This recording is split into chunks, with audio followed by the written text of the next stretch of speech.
আসসালামু আলাইকুম দর্শক বন্ধুরা, কেমন আছেন? ভালো আছেন? আপনাদের জন্য নতুন আরেকটা ভিডিও নিয়ে আসলাম। আজকে যে এটা ওপেনভাবে করেছি সেটার ভিতরে কি আপনারা বুঝতে পেরেছেন?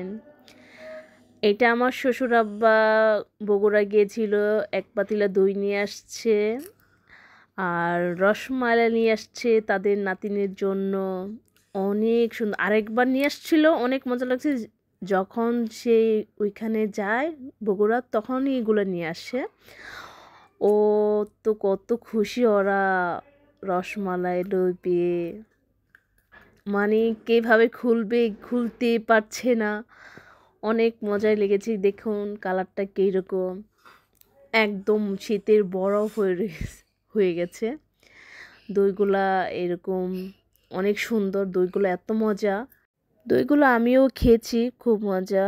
কিন্তু আমার ভিডিওটা এই পর্যন্ত। আপনাদের ভালো কমেন্ট করে জানিয়ে দিবেন। আল্লাহ হাফেজ।